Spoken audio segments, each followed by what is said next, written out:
I wanted to start today with doing a bit of a recap from part one. And I have some times in here, and if you can add very quickly, you'll see that these do not add up to the amount of time that we have today. And part of the reason for that is we did not have the opportunity to go over everything I had originally hoped to do in part one.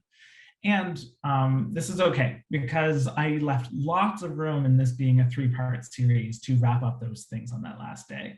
And that third part of the series was really going to focus on some of the kind of longer, big science, open science initiatives, and giving us a space to really have conversations and kind of work through things together.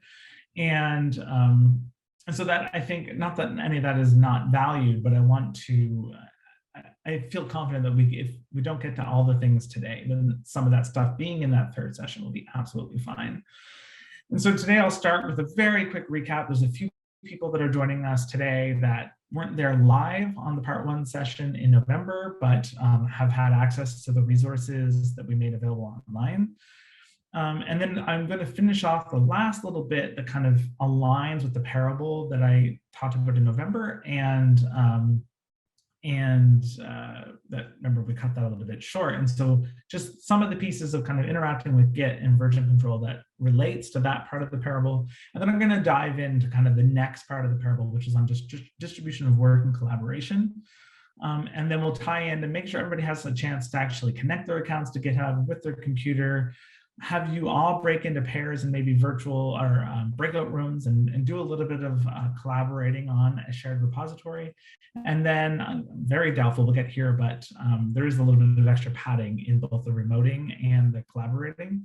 But if we get there, then we can look at how we deal with code conflicts when you do pushing to the repository.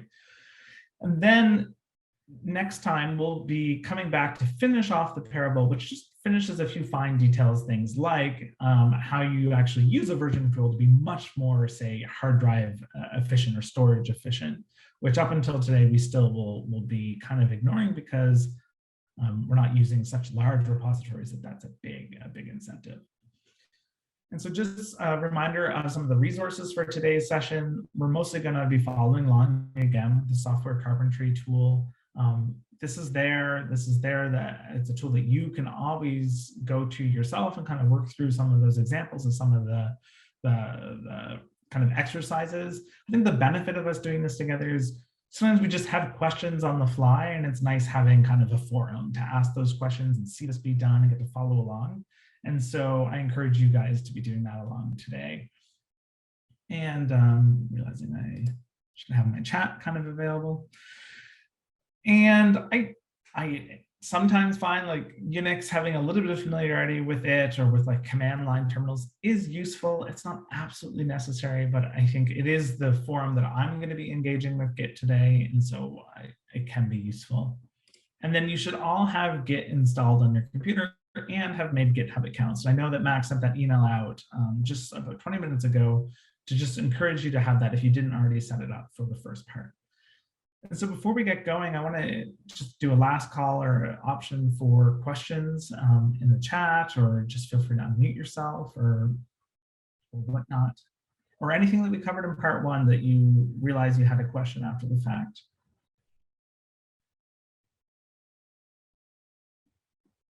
Okay, don't hesitate. I mean, it's 12 of us in the room. So just feel free to just ask away as soon as you have a question. No need to raise your hand or whatnot. I think we have, it won't be that disruptive. And so let's do a recap. So we started with like, what is version control? And we had a bit of a discussion, and we established that really it's an ability to track changes in your code, doing so efficiently where you don't actually have to store, version 1, version 2, version 100, although we haven't seen exactly how you do that yet. And then maybe through this process, be able to collaborate really, really effectively and in a decentralized way. So that's what we want from a version control system. And so we went into this parable where really was trying to motivate every step of the functionality of a version control system, where we're kind of inventing these features as we need them from like what do we need to have a system that works? And from that, we determined so far that you want something that kind of saves copies of each version. So we had this idea of snapshots, and then inside the snapshot would be like an important bit of information that just explains like, what's the name of this file, and what's the date that this was made, and what were the names of like changes that were made or reasons for changes. And as we progress, we realized we also need to have information about the parent, like if version 98's parent was version 97 or snapshot 97, and snapshot 97's parent was 96, and so on. And that gave us the freedom to kind of work a little bit non-linearly, where you could have different, you could break off and start editing 96 again and make version 99, and its parent would be 96, not 98. But to keep track of that kind of non-linear progressive work, we introduced the idea of branches and tags, where branches allowed you to kind of say, what's the most up-to-date version of different kind of threads of work? And so we saw two examples, the main, where in the past example, we were at like level, the most recent version of main was snapshot 109. And then version 1.0, which was released in version 99, which you see there in the form of a tag, it had to be updated because people were finding bugs in it. And so as we continue to work on that, the branch points to the most recent version of that. And then again, tags as an opportunity to just point to a specific snapshot as a way to kind of remember what it was. And those tags don't get updated as you continue to work on the code, but the branches are always pointing to the most up-to-date version of that workflow. From there, we then dived into Git, right? And we saw how you do set your names, your emails, your editors, and your settings, the value of things like Git help and Git command help to find out more, and about the way that I value so much not having to memorize things. Instead, I just know where I can find the information that I need. And we saw how to then initialize a repository, and we saw a little bit about staging area and how to add things to the staging area. That's with the git add command, how to look at changes that are being made with the git diff command, how to see kind of what is about to be kind of added to the repository. If you were to do a push, that's with the git status command. And we also saw the full log of kind of what has happened before in the code, and that was with git log. And so from here, I want to continue where we left off, which is the next few steps in the software carpentry, which is on exploring history and learning to ignore some files. And so with that, I'm going to stop this share and I'm going to share a different window.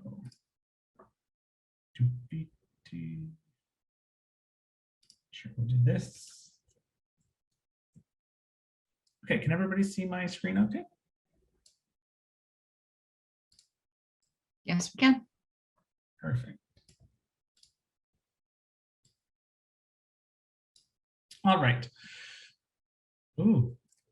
So this is kind of the same setup we had last time, where sometimes it's nice to just see the coding that I'm going to be doing on the right with Git. We have following along with the software carpentry in the top left, and I encourage you guys to be doing very similar stuff on maybe if you have a side monitor or whatnot, doing the same kind of Git commands on your own repositories. And then because I find sometimes command lines are not the most kind of intuitive to us, I also have this file window showing me some of the files that exist. And we haven't made a lot, right? So we have this repository that we made on my desktop called planets. Inside is a file mars.txt, and we made a folder named spaceships with just completely empty files inside of that. So we're going to continue with this. And just to remind ourselves, so there's absolutely nothing that's like changed since we last hung out. And if you do git log on this repository, if you haven't done anything different than where we last left off, then these are the number of commits that we should see. And this is more or less following along with the software carpentry, except at the very end, there was a bit of a question of like, what happens if I did a commit without the -m command? And so I showcased that where it opens up your text editor and you do that kind of commentary message on the fly. But that's the only difference that we really did. And so this is that git log command. Things if I just want to see maybe the top 2, I can just see the most 2 recent changes to the code. And so we saw that git log is a very, very useful tool. And so at first blush, it looks like git log is maybe all you really need to see kind of the history of the code.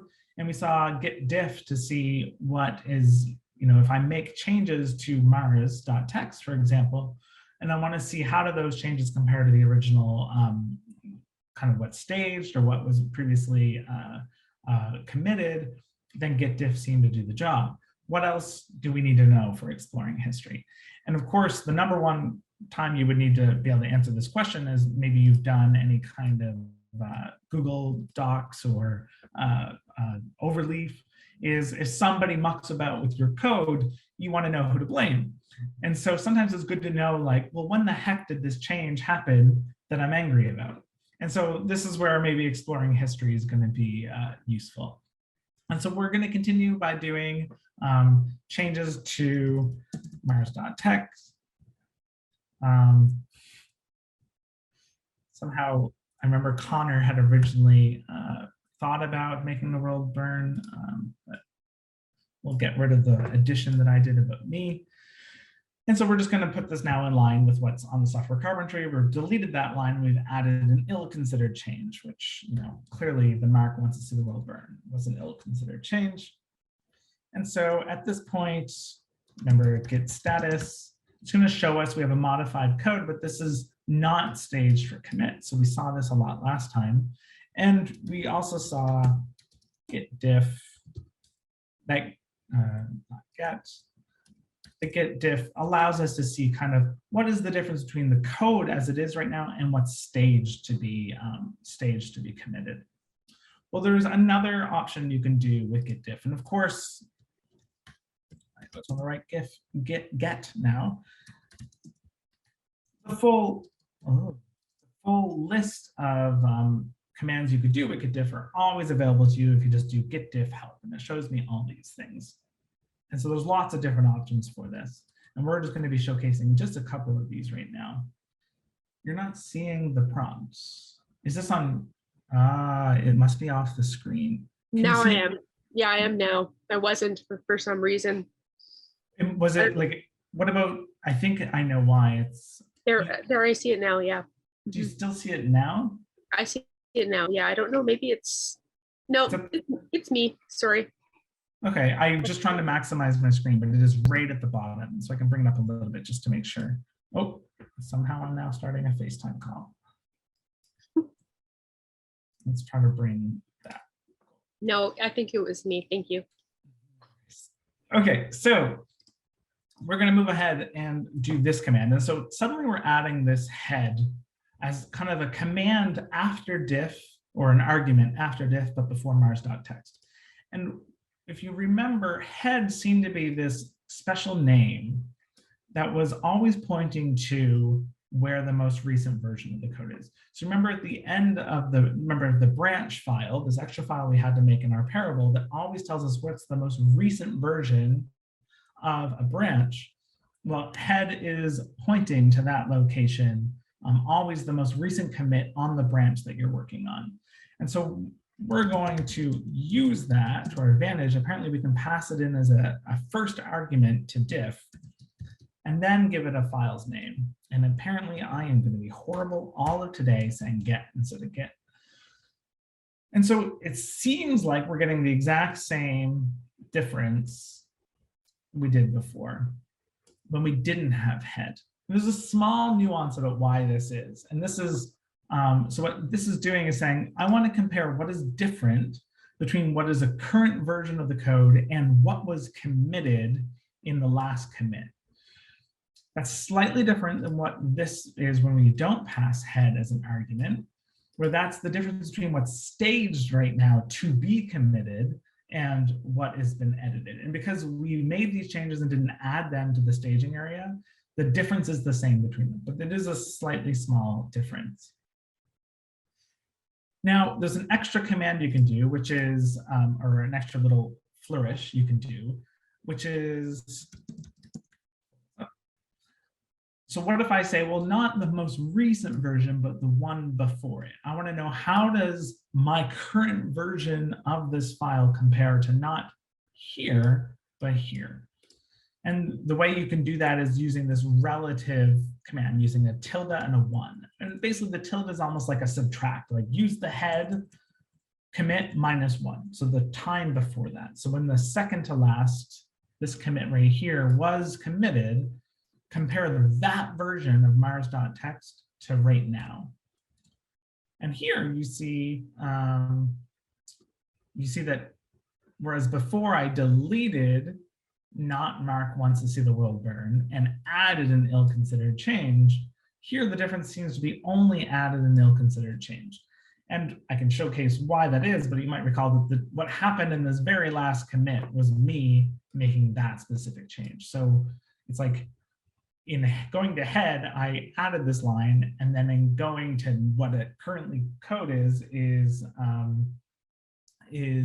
removing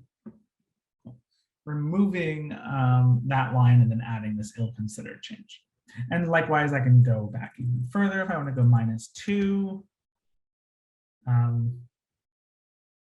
It looks like there wasn't, looks like that was it. I think that's right. That change 2 ago was where we added the spaceships and these files. And so Mars.txt wasn't changed in that version of that commit. And so you don't see any other changes than what we saw with -1.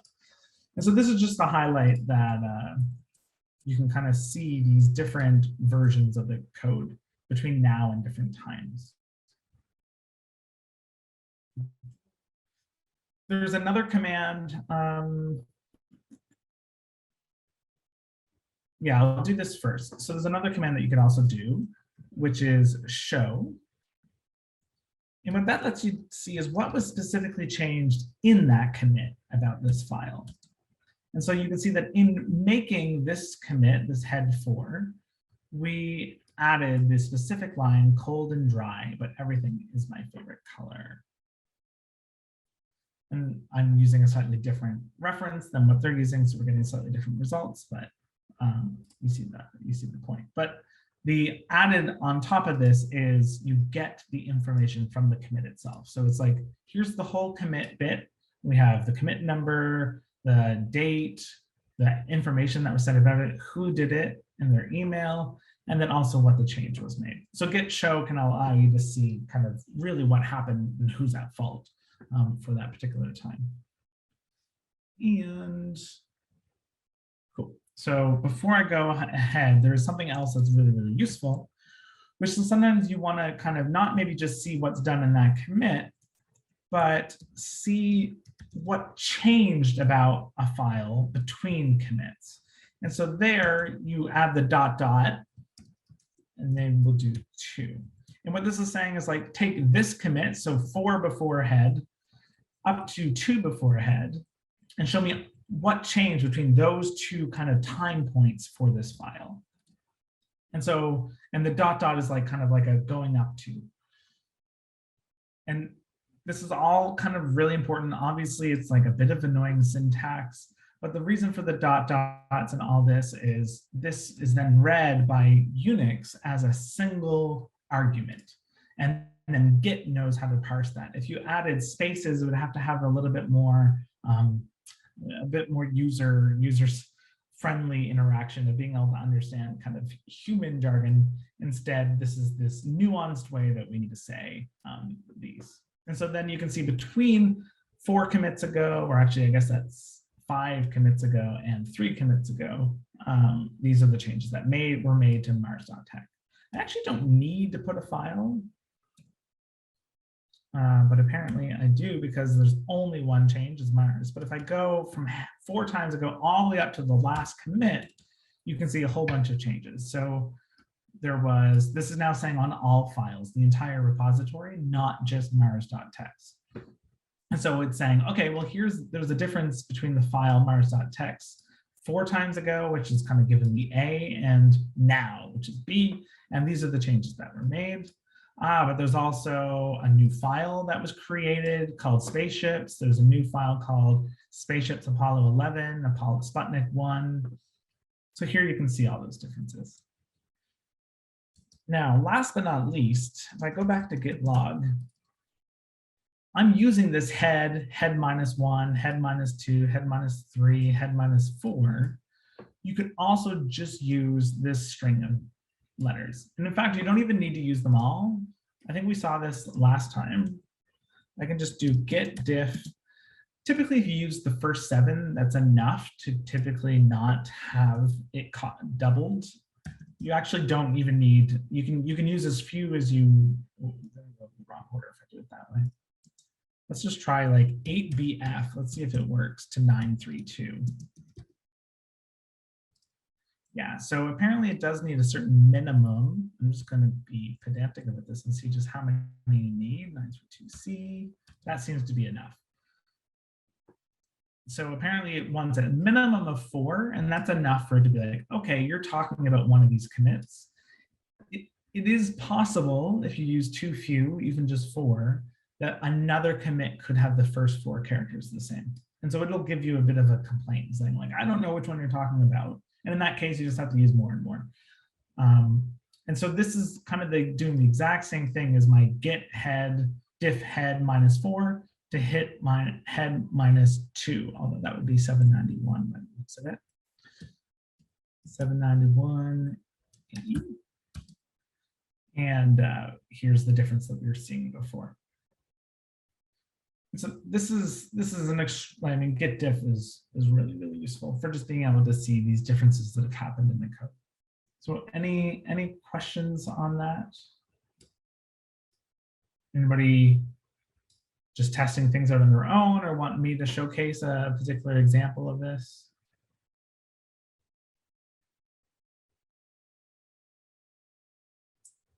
And so and you can, again, always do this as well. Without doing a range, you can always just compare like there to right now. If you don't provide kind of that dot with the follow-up, then you're basically just saying between right now and when it was committed at this time, what has changed to Mars.txt. So now we're getting that ill-considered change that I just added here. And see if there's anything else. So again, I haven't staged these differences. What I'm going to do is, apparently we don't want to do that. All right, so before I go and add that in, we're going to now see a little bit more about this checkout. Now we've seen checkout once so far in part 1 where we wanted to rename our branch's name. So checkout actually has a few different little handy things. What you can also do is say you really, really hated these changes and you want to undo them. Well, git checkout allows you to take back out the version of a file that existed at a previous commit. So maybe I want to take the version of that file that was as it was when I last committed. And so I want to check out from like the library Mars.txt as it was in the head commit. So that's the most recent commit. And if I do that, then it says, okay, apparently I had to update one path, one file taken from head, which you see the head has, I'm surprised it's that.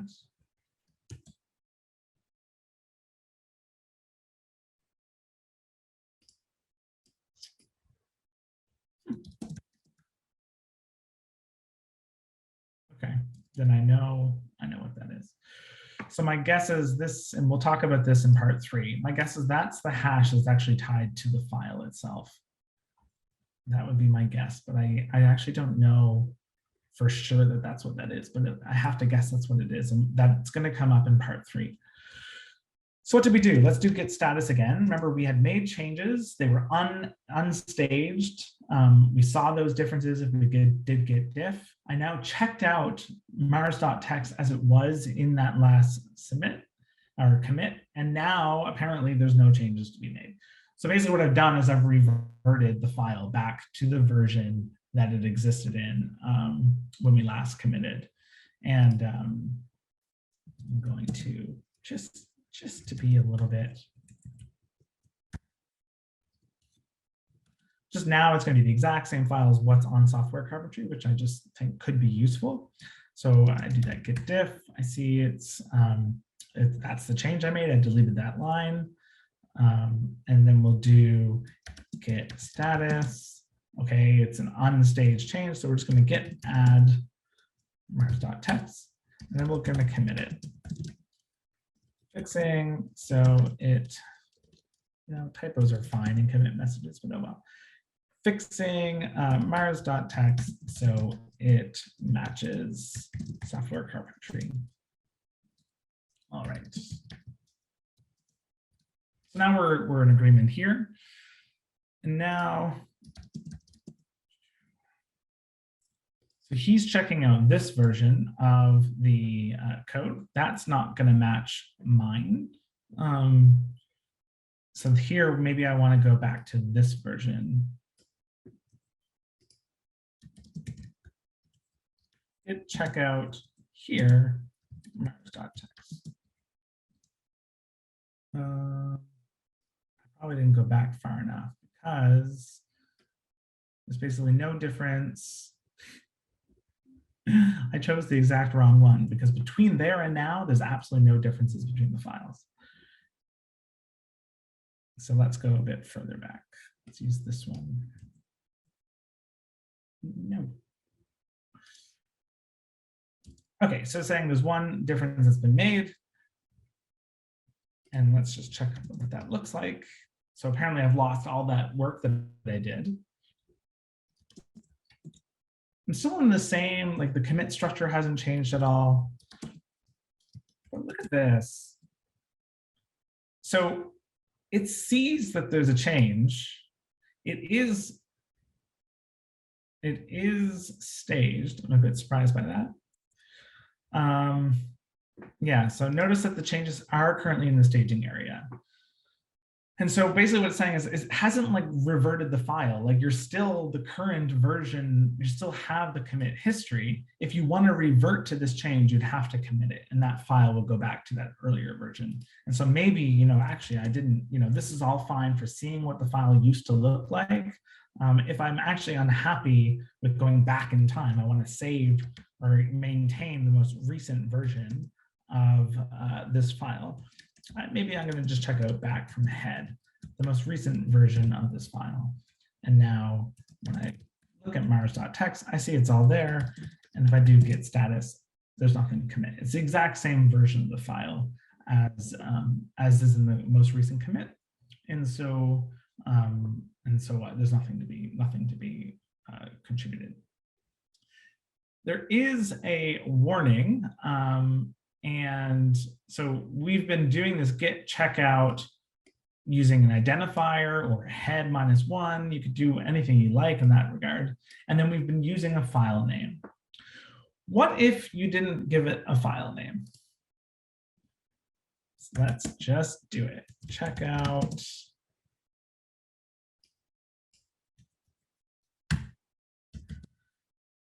And it says, note, okay, you're checking out this version. What it's doing is it's reverting the entire repository back to the version of the code that existed here.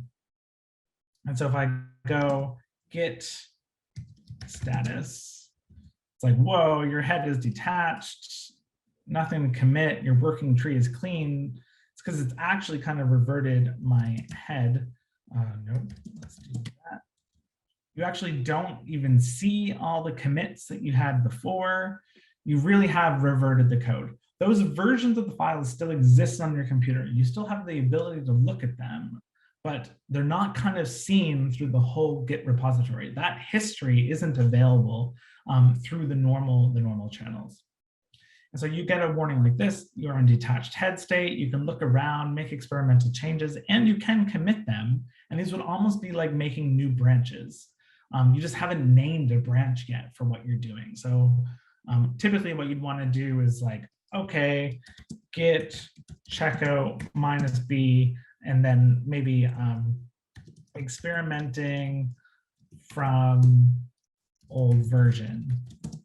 And suddenly you would be on this new branch, not on the main branch. I mean, heck, let's just do it. And so now I'm on this experimental branch. And this is where I could then do experimental work and commit and continue doing some cool stuff. But typically you don't really want to do that. And so, fine, I've made a branch that starts here. I can do that experimentation. I can be doing these commits and be making this whole branch of changes similar to that version 1 that we saw before. I could even, just for example, I go back into Mars. I certainly can't see what that says. Experimentation occurring on Mars. Can we melt the ice and make oxygen?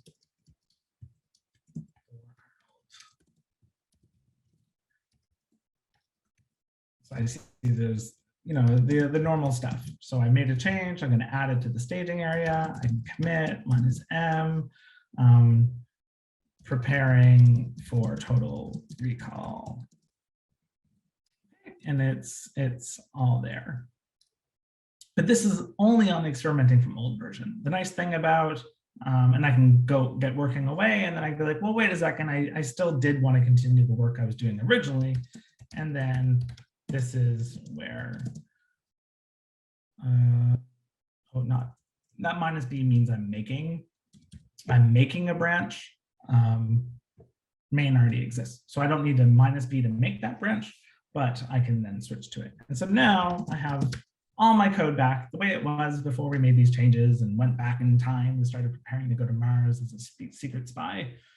Instead, I'm back to where I was. And if you remember, we did this last time.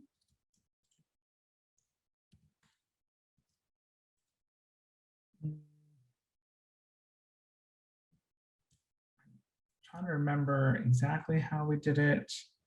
It was like one line. It was totally one line, right? Was it? Oh, I know what it is. I have one dash. So apparently graph does not show you all the other branches. But oh well. Okay, so Mark, you have a question in chat?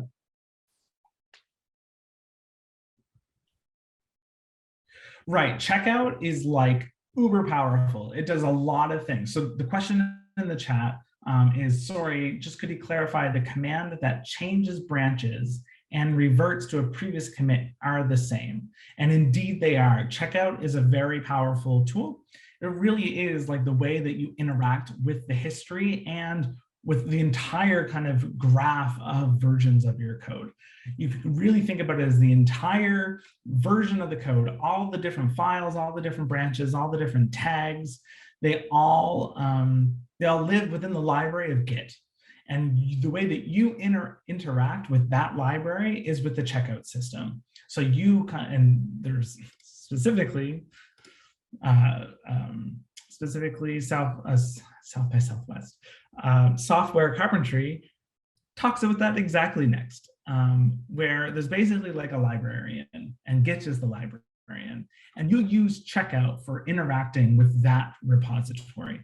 Use checkout for accessing files in the repository. Use checkout for accessing versions of the entire repository at that time, and also for then navigating along branches. And so you also use it to define what branch you're currently on, if you're making a new branch, as we just saw. So when we did git checkout -b, that experimental, that's me telling the librarian, hey, just letting you know what I have currently checked out, I'm going to refer to it as this new branch name. And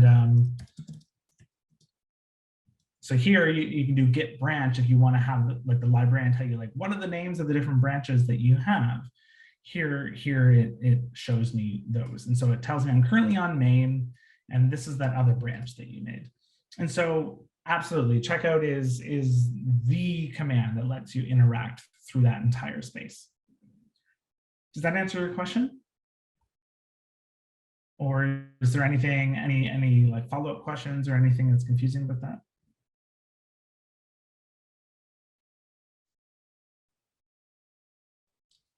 The one thing that that is interesting to me is the checkout. The one unique thing about it is it seems to pull it into the staging area. It's not, it doesn't just change the files, it changes the files and puts them in the staging area so they're ready to commit in case you want to keep them. So the follow-up question is, so checkout branch name moves you to another branch, while checkout commit moves you to a different snapshot and changes the current snapshot of the branch to that. It moves you to, well, checkout commit moves you to a different snapshot and changes the current snapshot of the branch. Yes, that's absolutely true if you're not specifying a file name. So it like moves you back in time. That doesn't mean like the branch, right? If you remember in the parable, we have this branch file that points to the most recent version. That doesn't go away. So you can always move fast forward all the way to kind of the front of the line so that you get all that history back. And so you would get there by basically rechecking out the whole branch as a whole. And the result of that is to take you to the most recent version of it. Yeah. And so in general, it's very unusual that you would check out a whole like version of the branch with the anticipation of moving forward.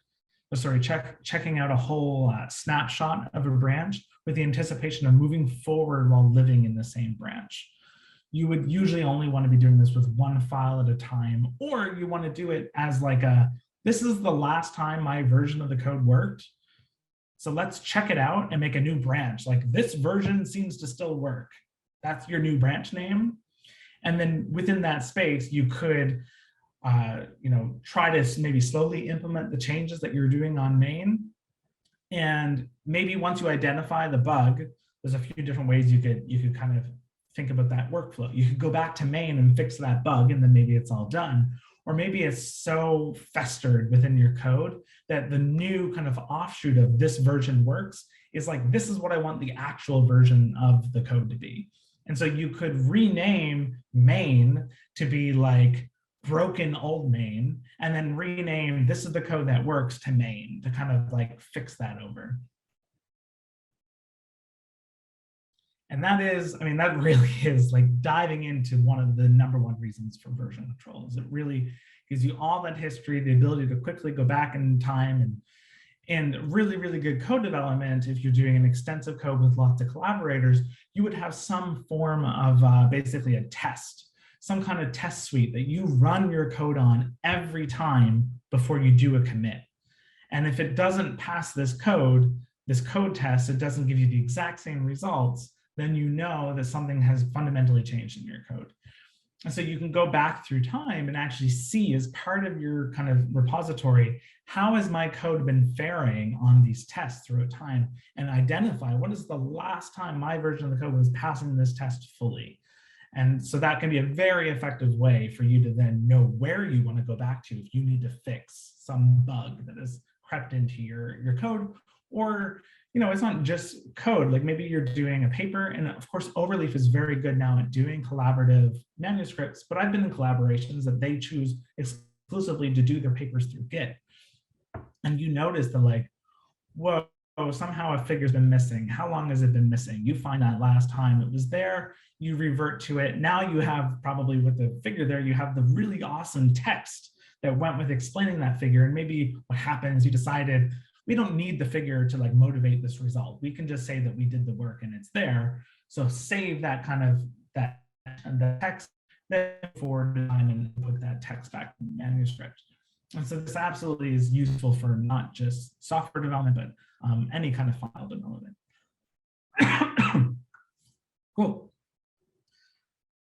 So this is when we use the checkout with a file, then you could basically say like, hey, I want to take a copy of this file as it was there and bring it out into my staging area. But the checkout also can work in more ways. It can pull the whole repository. You can pull out other branches that maybe you're not working on, as we've seen. And so I I think these are all kind of really cool exercises that I recommend you do if you really want to kind of get a chance to play around a little bit with this. And we will hopefully have an opportunity to do a bit of that today. I do want to kind of move on. Really, what we've just seen a little bit more ways to use git diff and how to use git checkout, and how really to be able to use these effectively. It's useful to have things like git log in your toolkit to just be able to look at these different versions of the commits and maybe some information about what was changed in them, as well as git status to see like how are things changing. If I do a git commit now, what's going to happen to my code? Now there's one last piece of this, which is just a short little add-on, which is really the value in ignoring things. And for me, we saw this last time. I have -b as my default, one of my default options for my text editor, Nano. When I do that, if I make any changes, Nano always makes a backup. And so I actually disabled that for doing it today. And so if I just do alias grep Nano, you see that my -b is gone. And so I'm just going to source my bash RC. And when I do that, I'm now reinitializing the alias that I have in there for Nano, and you can see -b is back. And the reason I'm doing that is I'm going to do code by showing off how to ignore this style. So I make a change. And now you see I have this tilde, this mars.text.tilde. And I know I motivated this last time that, you know, the value of doing version controls, you don't need backups because it's doing it for you. And of course, too, you probably shouldn't be doing major code development using Nano, but it is what it is. What I could say is like, I really don't need to be tracking these. Maybe for whatever reason, you do want to have them around. Just as a last bit save check or like sanity check, but you don't want Git to be following this because, and I wish it would stop doing that, because if I do git status, it's seeing, well, first there is a modified file, but there's also a new untracked file. It's a file that exists and it's not even aware that this file is something that exists yet. And it's really annoying. Maybe I'm doing lots of work and I get lots of files piled up like this, or maybe I'm making, I'm using data files that I don't, maybe they're huge. You don't want to actually include them in your repository. So there could be a data.dat file or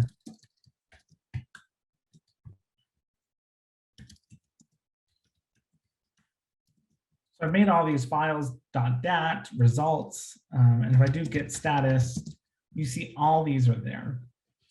Well, maybe your program always makes files like HDFI files or binary files or .dat files, and you know they're so large, they're not actually part of the codes. Those are things that you're running and making. They're not things you want to be sharing or putting on your repository or tracking how they change. You're running all these different tests and you're making different outputs. Wouldn't it be really nice to tell Git, hey, I actually don't want to be tracking certain types of files? And of course, there's a way to do this. So if you make a file called git ignore, then this is how you would tell basically the code. Whoa. Every time my dock flips over, so does the panel for Zoom. It keeps getting in my way. Lower this a bit just in case it happens again. So sorry, so in this docket ignore file, it's an opportunity to just list any files you want to ignore. And you can use wildcards and whatnot to help make this a bit easier. I could just write results and it'll ignore that file. And I could write any other file as well. I could write mars.text. But it's going to get really cumbersome, right? If I'm making lots of files. Instead, what would be better is just say like really anything that ends with the tilde, you can ignore it. Anything that ends with the .dat, you can also ignore that too. And so I now save that and I go git status. Now they're not printing these. It's like, no, you want me to ignore these files, so I'm literally going to ignore them. However, there is a new file called git ignore. And although I'm reading it and I know to read it and know that it tells me what files to ignore, I'm going to flag that it is not actually part of the repository. And just going to actually cancel off that change. And now, yeah, so I'm just going to add that as well to my repository to commit -m added get ignore. And then I can be happy with that.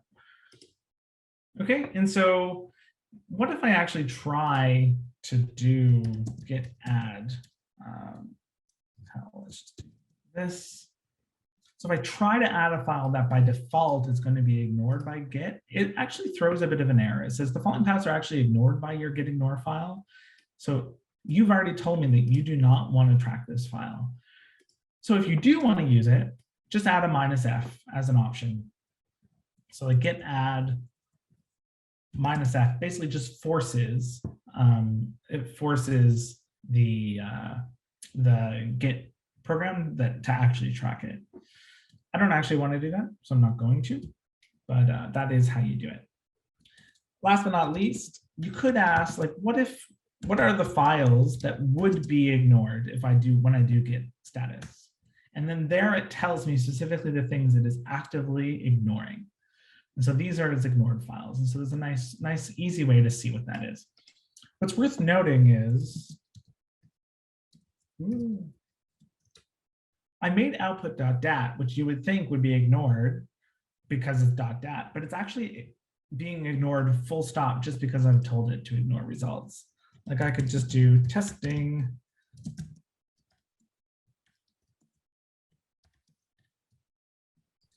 Mark, you see the question?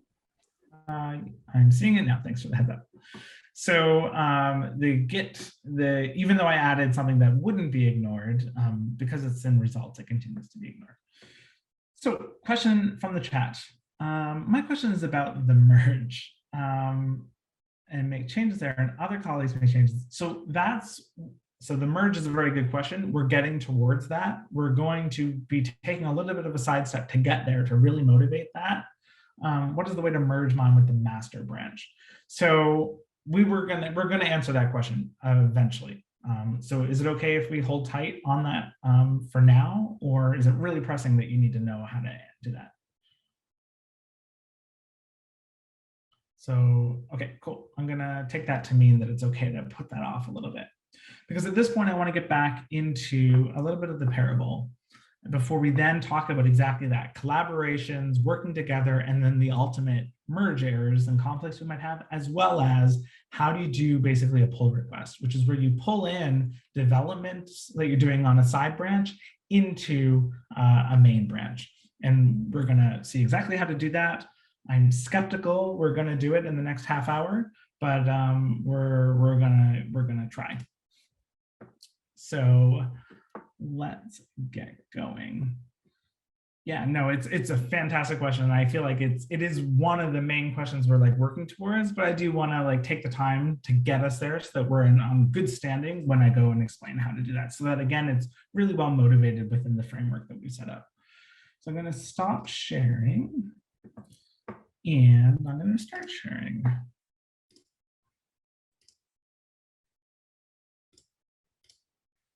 So we're going to come back to this parable, which of course I can't see because all the things get moved. Cool.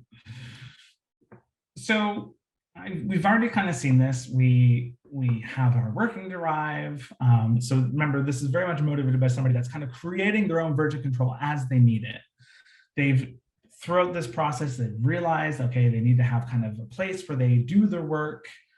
Outside of that is they save their snapshots and they're able to kind of, if they want to go back in time, kind of with the checkout process, you can save the most recent version of your work, commit that, and then pull out one like snapshot 99 and put that into your working drive, work with it, and then go back to the most recent version. Along the way, we saw the need to sometimes have branches. So maybe you're going to do your version 1 and go ahead and make snapshot 111. So we saw that after continuing to work along, people were complaining that, oh, your amazing code has a bunch of bugs. So you go back and just fix those bugs, not respective of what changes you've been making already. And also the idea of tags, like maybe you want to permanently point to snapshot 99 as being like, hey, this is the version 1.0 release that happened originally. And this idea of merge that has already been asked by Cirque is kind of nice. And in the parable, traditionally, it's actually introduced a little bit later, but I think it's worth kind of saying even right here that maybe these errors, you actually want to incorporate those fixes into the version of the code that you continued going, because they have a parent legacy back here. And so it is possible you could just by hand fix those errors in snapshot 109 and then just recommit a snapshot 112, and its parent would be 109. And of course, you know that the motivation for those fixes was in this work that you did down here. There is another way that you could actually basically like check out each of the files in snapshot 111. And if you checked out those files one by one and say that it didn't actually, it's not actually the easiest. I don't agree with what I just said. Ignore what I just said, because what that would do, what I just said is it would actually ruin, you would lose all this work. Unless that the work that you've been doing here are all new files, and then they're not the files that you're pulling from here, then that would be fine. And then it is possible to like actually say maybe, hey, this actually has parents 109 and 111. So this is the idea of merging. We're going to do a more targeted kind of demonstration of this very, very soon. But I wanted to introduce the idea of merging here. And so then, of course, you would update a branch. Version 1 is still 111. What you've done is you've merged in these changes on version 1 into your main branch. So main now points to 112, but version 1 is still happy pointing to 111. You can copy this then into 112 and say, actually, I want this file to also be the most recent version on version 1 as well. That is an option you can do. Cool. So maybe work continues, you've been working along. Very often in how we graph this information, going up is going future in time. So the most recent is at the top, and then going down is backwards in time. It's a little bit flipped from certainly how we write. But you realize that Mark is lonely, he's doing all this work, and he's really, really proud of his repository. And he happens to have a really, really keen friend named Alex with a laptop, and she hears you over lots of beer and lots of coffee, that you love not just the code and the work that you're doing, but also the way you're doing it with this nice repository, and she's keen to help as well. So she gets a copy of the entire system so that she can do her own work as well. And so what would be nice is so that maybe you and her could talk a little bit about what work you want to do, but then you're able to kind of go forth and work independently on different things.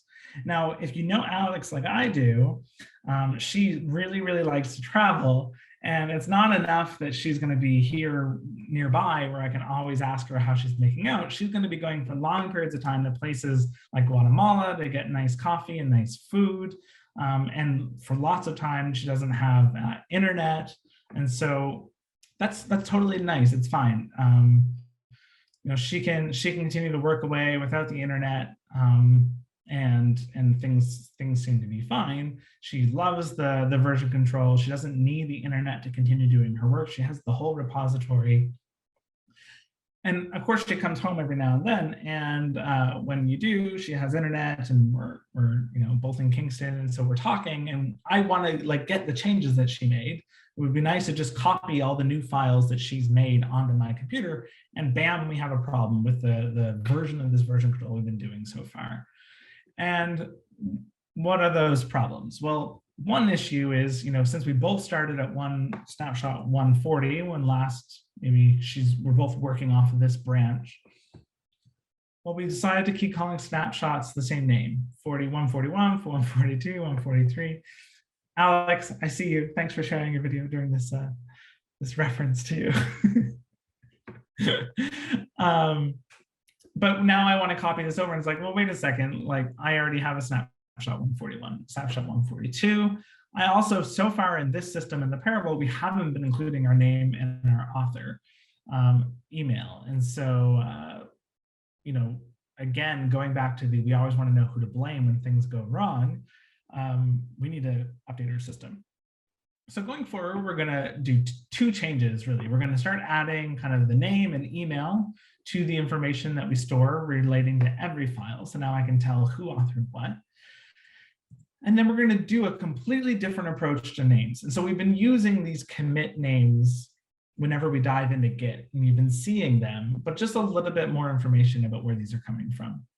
So what this name is the result of SHA-1. So this is a secure hashing algorithm, although a SHA-1 is no longer that secure. If you know what's happened in the last 5 years or so, basically it is possible to have different inputs give you the exact same output.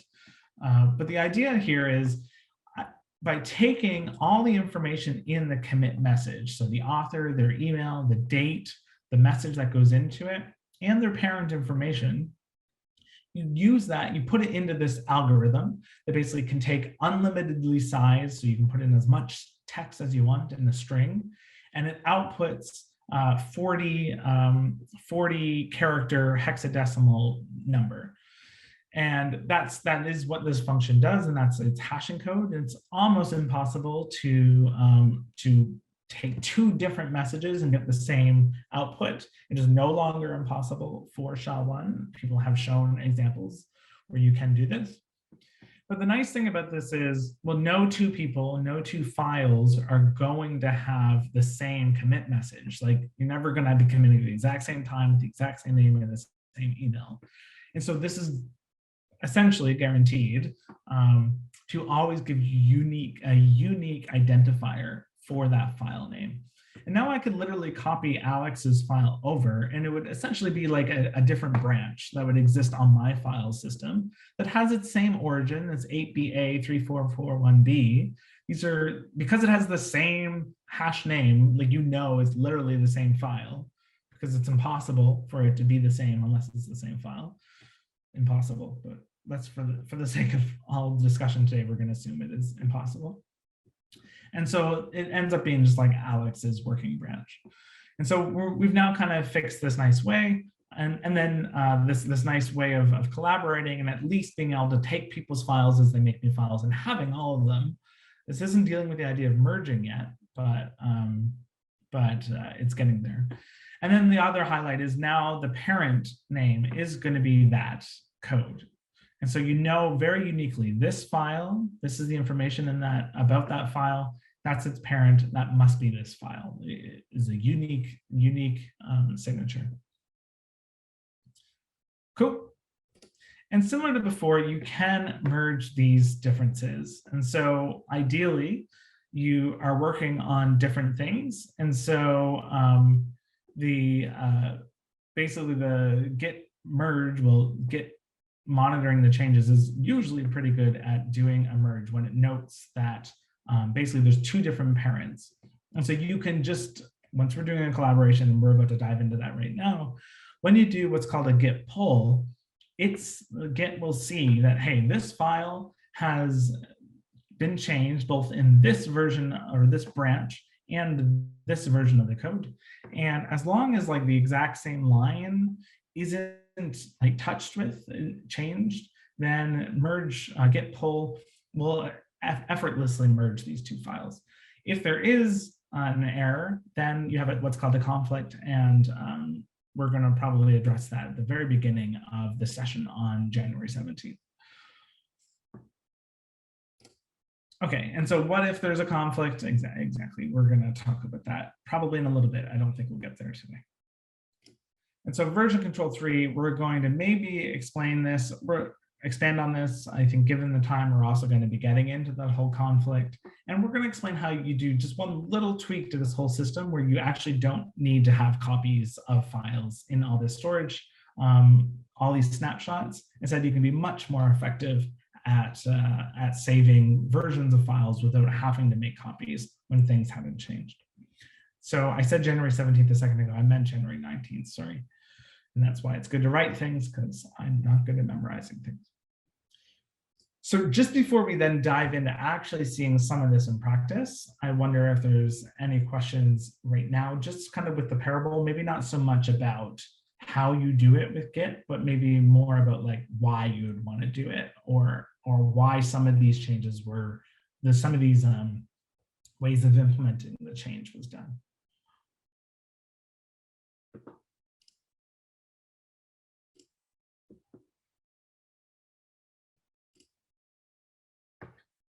So hearing none, we're just going to continue then with Software Carpentry. And this is an opportunity for us to kind of work together to just make sure everybody's set up to do the collaboration, so that we can then maybe break into breakout rooms and then actually force some of these merges to happen. And then we're going to learn how to do these merge pull requests together. Just to answer the question that happened earlier, we're going to see that done. But I am very skeptical that we're going to see that done in the next 20 minutes. So what we're going to do now is together just make sure everybody is set up, if they're not already, on GitHub. So you guys should all have made accounts, but you haven't done anything with them. And so the whole idea behind this is, okay, it's one thing for me to have this file system, and maybe I'm putting it on a flash drive and then giving it to Alex, and she's uploading it to her computer. And it is great in that Git is decentralized like this, and that I have a version on my computer and there's another version on Alex's computer, and we can come together and use USB or thumbsticks to share these files. But, you know, what would be really nice is to use the internet. And so there are online hosting servers that are designed for facilitating Git in this way. And the best one that I think a lot of people use is GitHub. Another one is Bitbucket. There's also GitLab, which is a little bit more, I think, more industry oriented. I'm not as familiar with GitLab, but I hear it has some extra kind of fun tools that can be used for development in that case. And so, yeah, so basically we're going to take a little bit of time today, the rest of the time probably, just to get everybody happily set up. And I'm just going to go through it myself. And the dream is that none of us have any problems and we just get through this fairly quickly, including myself with my new Monterey computer. Who knows what's about to happen. And then we're in a place where we could all then go into breakout rooms, probably next session, and start kind of uploading our own version of this Planets repository, doing changes, seeing how that merge happens, and seeing what to do when there's a conflict. So what we're going to do is go to our repository. We're going to get there in a moment.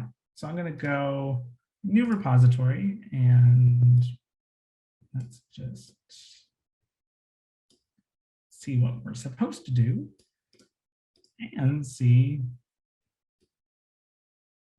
what I'm doing. Okay, so the very first thing is up at the top, you want to do a new repository. So we did that, creating a new repository. We're going to call this the planets. Sure, anyone on the internet can see this. I don't really care. We're going to be using this as a place that we upload our existing Git repository that's on our computers. Given this, you do not want to initialize the repository with anything. If you were doing this the other way around, where like, you want to do a Git repository and you're going to first form it on GitHub and then pull it to your local computer to start doing the work, I would recommend you add the README file, add the git ignore. And if you know that you're going to be making this publicly available and it's software that you want others to use, then you could also choose a license. For now, because we were doing this to like basically push what I've been doing with this Planets repository onto GitHub, we're going to start this completely blank. And so we're going to do a create repository. Okay, and so now we have a few options. So basically what it's saying is like, okay, here's a repository. It's almost like we just did in a init on the computer. So it's like on GitHub, it's like we made a folder called planets. We went into it and we did git init. That's effectively what we've done now on the Git server. And so This is kind of the system that we had on our computer. What we've done now is made this blank repository on GitHub, and we want to now copy over all this history into there. And Git's very friendly. It tells you, or GitHub is, it tells you how it would expect you to go about doing this. And so there are options like this and like this. And so we're going to do this guy right here. We're going to use SSH. And we're going to together set up our SSH keys to make sure that this works. I think because I'm using a different type of key, I don't need to do this, but I'm totally happy to just go about doing it. And we're just going to go through this process that it says right here for pushing an existing repository from the command line. So we're just going to try, no, there, just below. We're just going to have this command line a little bit available for us. So in the command line, I'm in planets. I'm doing SSH. So this is the right format for this. And I'm going to copy this. So on your own accounts, if you're logged in and doing this as well, then it should say not MLA Richardson. That's my GitHub account. It's going to say your GitHub account. And so I can do that. And then git remote -v just to check, where do I fetch, where do I push? So this is just basically saying, where am I getting files from when I'm doing a git pull or git fetch? And where do I push updates? A little bit of syntax for this. Basically what you're saying is, I'm telling you where a remote version of this exists on the internet. I want you to add a name for that location. The name we're choosing is origin. We didn't have to do that, but the reason we do it is because everything else that is done around Git will refer to this as origin by default. And so it's just so much better if we use the term origin. But this is a choice that we've made to do that. And then this is the URL, basically where it's going to be getting that. So this is where that repository lives, and it's right here. Cool. And so it says this. So when we do this, when you do this, it needs to be authenticated through what's SSH keys. So basically, it's going to want to ask you, well, what's your username? What's your password? Who's responsible for doing this? And what we've chosen is we're going to do this through SSH protocol. And so I do want to take a moment to make sure all of you have this set up. It is SSH is a very common way that we do this. If you go to your home drive, then you should see, there should be a folder called .ssh. And I can see there's files in there. You can see there's even a tilde. It tells you that sometimes I'm forced to actually go in and edit this known host by hand because some people's certificates expired. And if I go into there, I see that I have this ID RSA and RSA.pub. And that's because I've used RSA keys for GitHub in the past. What I do not have set up are SSH keys. And so because we've made the decision to do this as an SSH protocol, I'm going to do that right here with you guys. And so what we're going to do, maybe it's worth just confirming.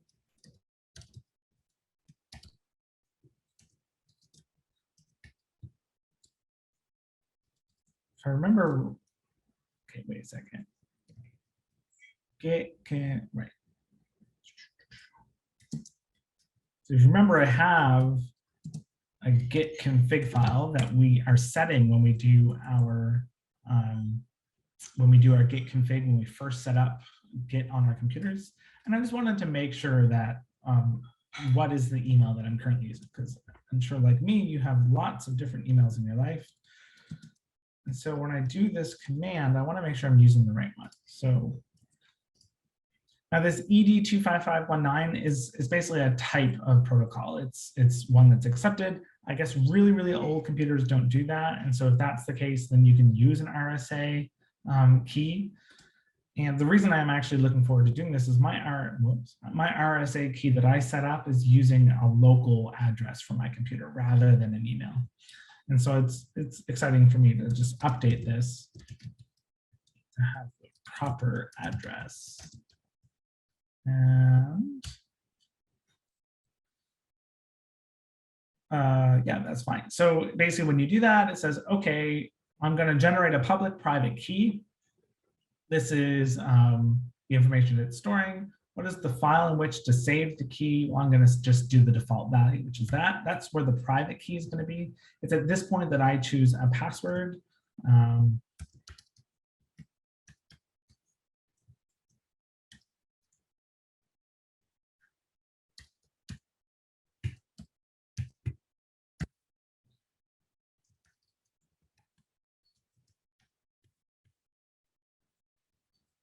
And then there's a nice, this is this random art image key.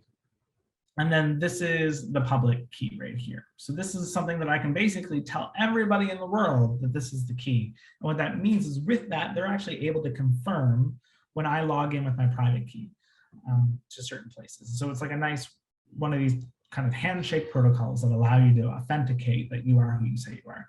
And if we do an LS now, I see that I now have these IDs. So with that in mind, I can go back here. I can go up to my name. I can go to settings.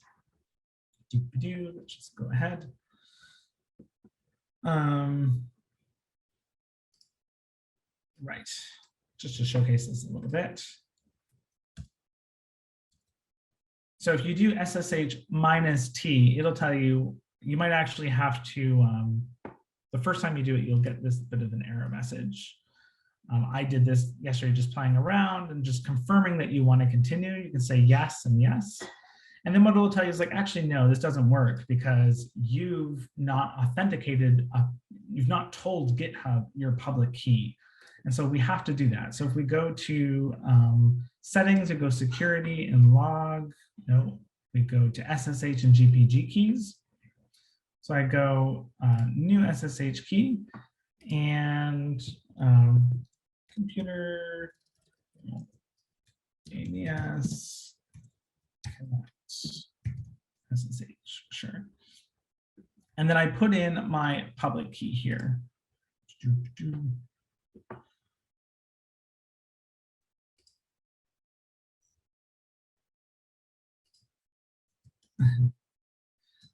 So if I did enter right now, you would see the private key, and then you guys could, on video, steal all my stuff on the repository. Basically, you can pretend you're me. But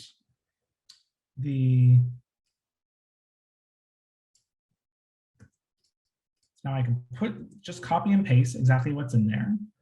It's a lot of A's. Into the keyhole, and I just go add SSH key. And then I guess I gotta confirm this, and then it's that fun game of, I think, yeah, of course.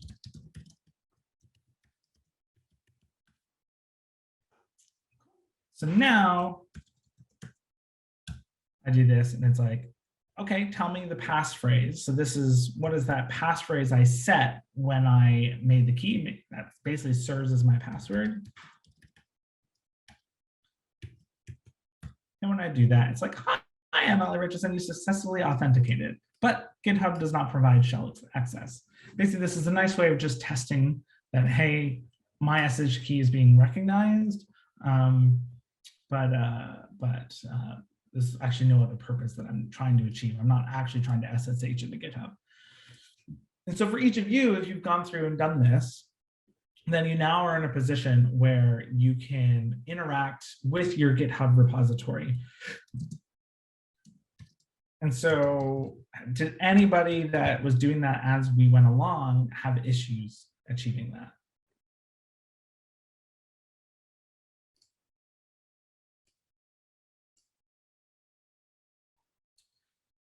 No news is good news, I assume. So everybody's been able to do that. So now when we go and do an activity where people pair up and are working with each other's repositories, they're going to be able to pull and push to GitHub without issue?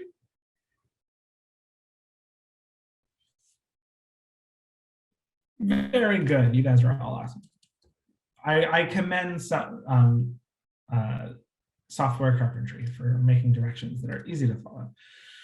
So now that we've done that, what we want to do is, mine says can't establish. So at what part did it say can't establish? Oh, when I tried to do the SSH -t git at hub.com. Even when you just did that, there was no, when you do this, you get the can't establish. Yeah, and it says this key is not known by any other names. Key? So you were able to go in and put in your... Yeah, I went on GitHub and put in the SSH key. And are you sure you did your public key and not your private key? I did the cat. And you show me added my public key, right? Yeah, so the one that says .pub. That's right, yeah. Okay. And I copied and pasted it into GitHub, and then I went back into like the shell. And does your email at the end match the email that's associated with your account on GitHub? Let me see. Change username.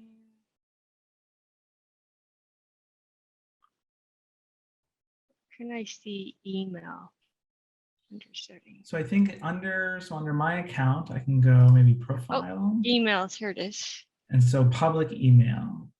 This is the email associated with primary email address. Yep, it's my email address. And you just double check that there's no typos in that? Nope. Can you, in the chat, and feel free to send it as a, if you wanted to send it privately to me, could you, or maybe get a screenshot and send that to me, and then I'll try to debug that after, because we're about to wrap up. Okay, sure. What am I screenshotting? Maybe just the terminal where you did the commands and saw, and did you put in the same passphrase, I would assume? It didn't ask me for a passphrase at all. So when you did you already have these files, or did you make new ones today? Ah, I know what happened to you. I know what happened to you. Where is it?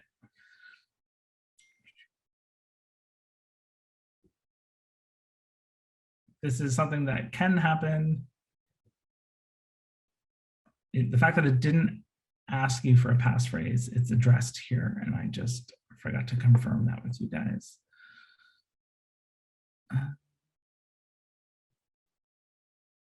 Well, could you use this command, unset SSH ask pass? Okay, unset. Capitalized like it is? Yeah, I'm not entirely convinced this will work, because this actually comes up with what I'm about to do next. And okay. But it's worth trying. So once you've done that, what would be good is maybe actually delete the two ID ED 25519 files that were made. So if you go,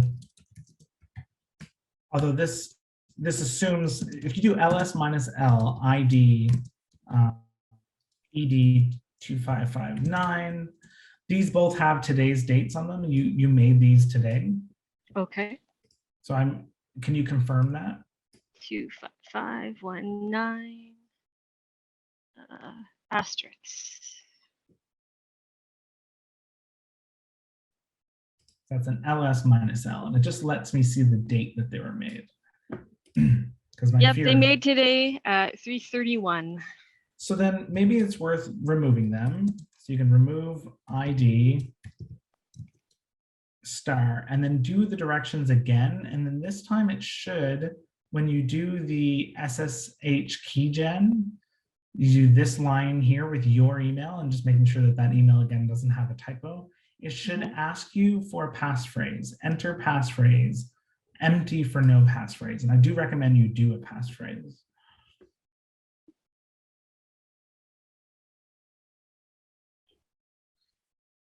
We'll continue to maybe debug this a little bit after because we are running out of time. So I just want to wrap up just what I wanted to do, which is just one more thing. So I'm going to go planets, and what I'm going to do now is running up. Git push origin main. So what this is saying, okay, I now want to push to the origin. Remember, we set up the remote version of this repository to have the name origin main. And when I do this, it's going to ask me for that same passphrase, that SSH passphrase. My darn doc keeps popping up.